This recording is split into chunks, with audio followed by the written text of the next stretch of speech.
Então hoje eu vou colocar agora, daqui a pouco, peço que vocês tirem aí as crianças da sala e tal, porque eu vou botar um vídeo do UOL. Vou botar um vídeo do UOL, e eu sempre falo para vocês, né, um vídeo do UOL de aproximadamente 3 minutos é o equivalente a um passeio em Chernobyl por 3 minutos. Faz muito mal à saúde, mas então tirem as crianças da sala, e prestem atenção, porque o UOL agora está reclamando que o processo do Rumble contra o Alexandre de Moraes nos Estados Unidos está em sigilo. Sim, você não ouviu errado.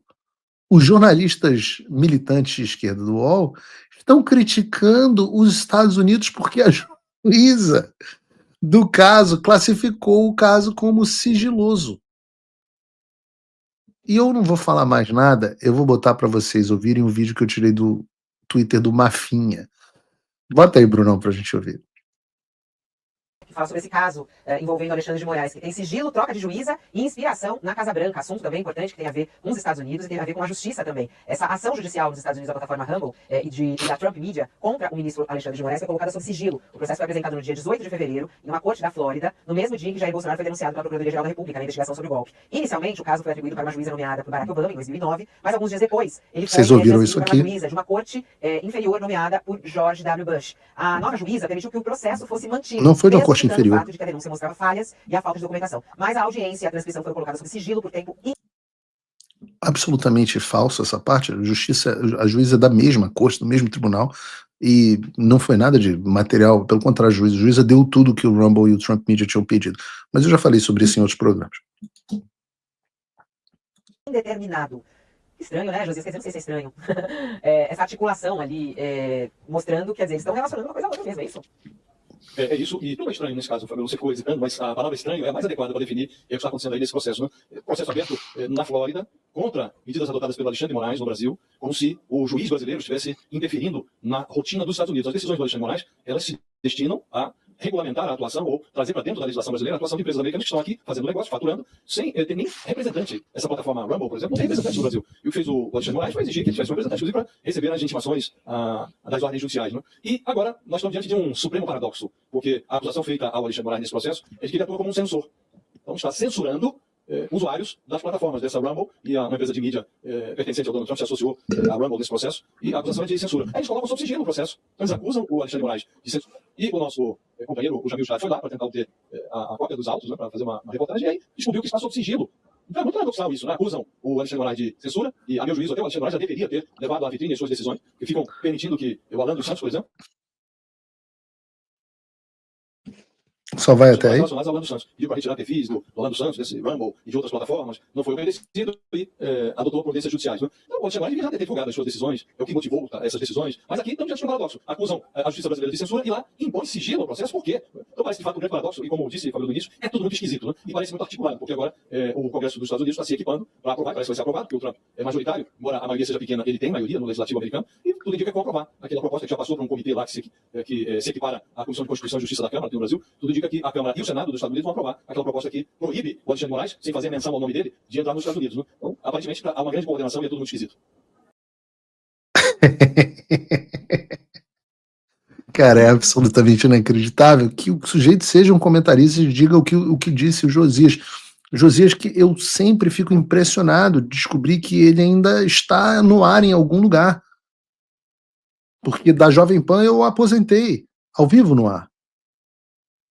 E eu fico feliz até que Josias esteja bem de saúde e tal, não de saúde mental, mas nunca esteve, mas que esteja bem de saúde física, aparentemente.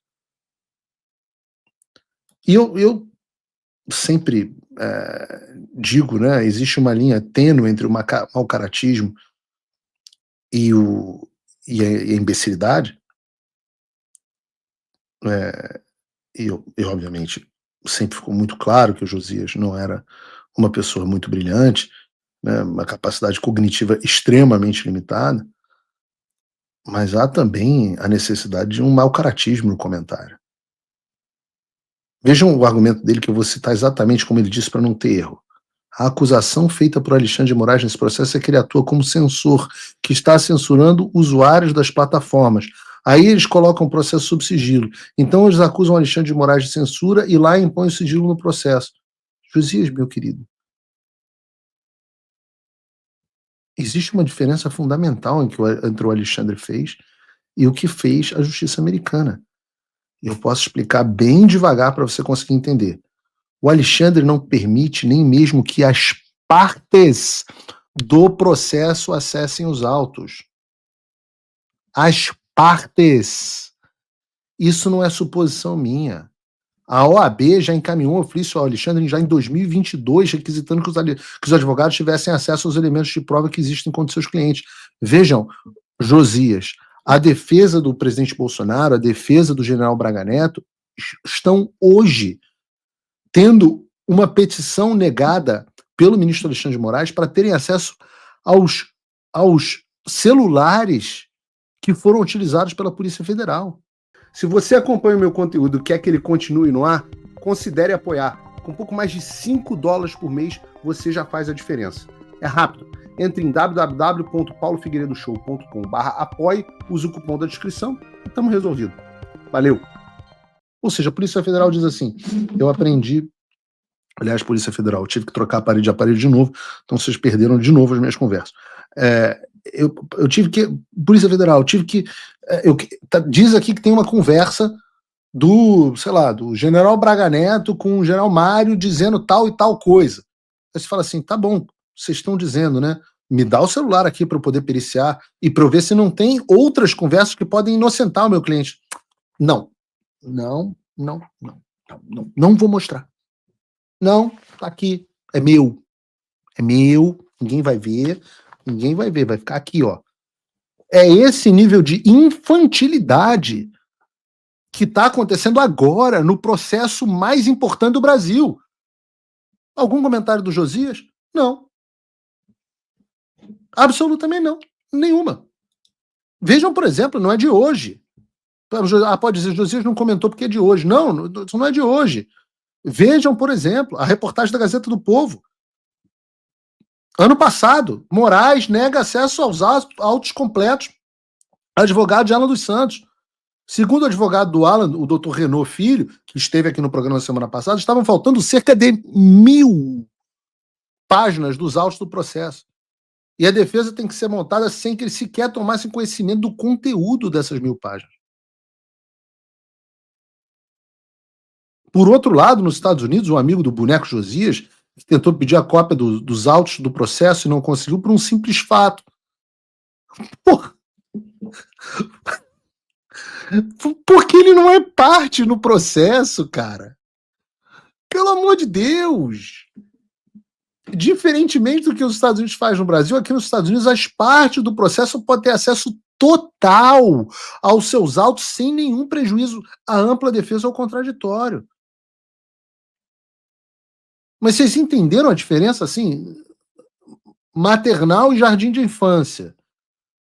Nos Estados Unidos, as partes do processo têm acesso ao processo sigiloso. No Xandaquistão, nem mesmo o réu tem acesso ao processo sigiloso. Se você, como eu, está dormindo mais tranquilo agora que o Trump voltou à presidência, ótimo. Mas e o Brasil? Nosso país continua no buraco. A volta do Trump nos dá esperança, mas as coisas não vão se resolver sozinhas. Vai ser preciso muito trabalho, meu e seu. E não adianta xingar muito nas redes sociais achando que isso resolve alguma coisa. Não tem salvador da pátria. Não tem um político que vai resolver por você. A responsabilidade é sua. Eu larguei tudo para me dedicar a isso. E você? Como você pode ajudar sem abandonar as suas obrigações? Simples. Apoie quem está na linha de frente. Sem isso, esse trabalho simplesmente não continua. Acesse www.paulofigueiredoshow.com/apoie e com a partir de $5 por mês, garanta que isso siga em frente. Se puder ir além, torne-se meu patrono Gold e participe do meu grupo privado e ajude a definir as minhas próximas pautas.